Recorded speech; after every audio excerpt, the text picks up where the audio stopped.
എന്റെ മോനെ ശരി ഞാൻ സ്കൂളിന് അവധില്ല വെറുത്തു പോകാനല്ലേ. എന്നാ ഓക്കെ ബൈ.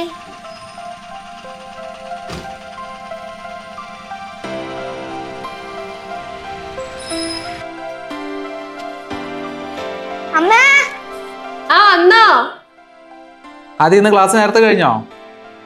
അച്ഛൻ ആ ഫോണൊന്ന് മാറ്റിച്ച് ക്ലോക്കിലേക്ക് ഒന്ന് നോക്ക്. ഞാൻ എല്ലാ ദിവസവും വരുന്ന സമയത്ത് തന്നെ വന്നു. ആ ശരിയാണല്ലോ. ഫോൺ ഇങ്ങനെ തോണ്ടിക്കൊണ്ടിരുന്നാലേ നേരെ വൈകുന്നേരം ആവുന്നൊന്നും അറിയില്ല. മനസ്സിലായോ? ഓ മനസ്സിലായി സാറേ, ഞാൻ ഇപ്പൊ ഇങ്ങോട്ട് വന്നതേ ഉള്ളൂ. അയ്യോ ആരാ ഈ പറയുന്നേ? ഫോൺ കിട്ടിക്കഴിഞ്ഞ പിന്നെ നിലത്ത് വെക്കാത്ത ആളോ? അമ്മേ അങ്ങനെ ഫോണൊന്ന് കുറച്ചു നേരം തരൂ. ഇപ്പൊ തരാം. അങ്ങനെ ഇപ്പൊ തരണ്ട, ആദ്യം പോയിട്ട് കുളിച്ചിട്ട് വാ, എന്നിട്ട് ചായ കുടിച്ച് ഹോംവർക്ക് ചെയ്ത് കഴിഞ്ഞിട്ട് തരാം. ആ പഠിത്തത്തിന്റെ കാര്യം പറഞ്ഞപ്പോഴാ ഇന്ന് എക്സാം ഉണ്ടേനി. എന്നിട്ടോ? എന്നിട്ട് അല്ല വേണ്ട, കുളിച്ച് കഴിഞ്ഞിട്ട് പറഞ്ഞുതരാം. എടാ പറഞ്ഞിട്ട് പോടാ. എന്ത് പറയാൻ, 8 നില പൊട്ടിയിട്ടുണ്ടാവും, അതല്ലേ മിണ്ടാണ്ട് അങ്ങോട്ട് പോയത്. എങ്ങനെയാ പൊട്ടാണ്ടിക്ക? അച്ഛന്റെ അല്ലേ മോയെ? ആടാ, ഇനി അച്ഛനെ പറഞ്ഞോ. നീയേ ആ ഇഷാനെയൊക്കെ ഒന്ന് കണ്ടു പഠിക്കിട്ടോ. അവനൊക്കെ മാർക്ക് എത്രയാന്നൊന്ന് പോയി ചോദിച്ചു നോക്ക്. ആ ആയിക്കോട്ടെ, ഞാൻ കുളിച്ച് കഴിഞ്ഞിട്ട് പോയി ചോദിച്ചു നോക്കാം. പോരെ? ഓ ഇനിയൊന്നും പറഞ്ഞിട്ട് കാര്യമല്ല.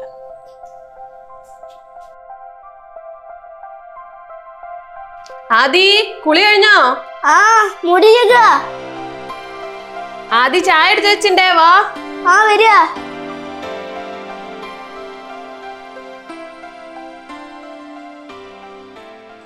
അല്ല എനിക്ക് ചായ എവിടെ? നിങ്ങൾക്ക് ഇന്ന് ചായ അല്ല, നിങ്ങളെ പൊട്ട ബുദ്ധിയായി ചെക്കന് കിട്ടിയേ. ഇതെന്തൊരു കഷ്ടാണ്, ചെക്കൻ തോറ്റതിന് ഭർത്താവിനെ നെഞ്ചത്തോ? പിന്നെ അല്ലാതെ 3ാം ക്ലാസ് വരെ നല്ലോണം പഠിച്ചുകൊണ്ടിരുന്ന ചെക്കനാ, സ്കൂൾ തുറന്നിട്ട് ആദ്യത്തെ പരീക്ഷയാ, തോറ്റു വന്നിരിക്കുന്ന കണ്ടില്ലേ? ആദ്യം നിനക്ക് എത്രയാടാ മാർക്ക്? 25 മാർക്ക്. അയ്യോ 25 6 മാർക്കോ? നിനക്ക് പറയാൻ നാണാവില്ല ആദി? ഞാൻ കഷ്ടപ്പെടുന്നില്ല, ഇതും തന്നെ നാണിക്കുന്നു. നീയേ ആ ഇഷാനെയൊക്കെ കണ്ടുപഠിക്ക്. ഓനൊക്കെ എല്ലാ എക്സാമിനും ഫുൾ മാർക്കുമാണ്, ക്ലാസ് ഫസ്റ്റും ആണ്. ഓൻ 5ാം ക്ലാസ്സില്, ഞാൻ 4ാം ക്ലാസ്സില്. അതിന് അല്ല അമ്മേനോട് ആരതോ പറഞ്ഞത്? ഓന്റെ ഉമ്മ കുടുംബശ്രീക്ക് വന്നപ്പോ പറഞ്ഞാ. എന്നാ അമ്മയ്ക്ക് ഒരു കാര്യം അറിയോ? ഓന്റെ മോനോട് എന്താ പറയുന്ന അറിയോ? എന്നെ കണ്ടുപിടിച്ചേ. എന്തിന് 25 6 മാർക്ക് വാങ്ങാനോ?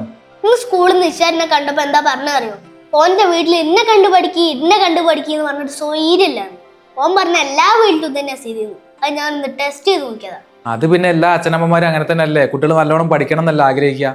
ആയിക്കോട്ടെ, അതിനെന്തിനാ വേറെ കുട്ടികളായിട്ട് ഞങ്ങളെ കമ്പയർ ചെയ്യുന്നത്? ഇന്ന് എക്സാം ഇട്ട ആൻസർ പേപ്പർ നിങ്ങൾ ആരെങ്കിലും എന്നോട് ചോദിച്ചോ?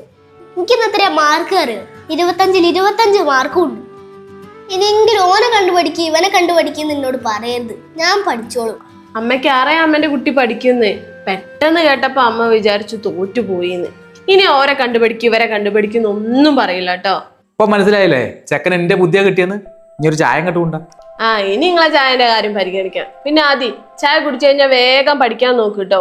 ഇഷാനൊക്കെ സ്കൂളിൽ വന്ന് ചായ കുടിച്ചു കഴിഞ്ഞാൽ അപ്പ മുതൽ പഠിക്കാൻ തുടങ്ങുന്ന അവന്റെ ഉമ്മ പറഞ്ഞേ.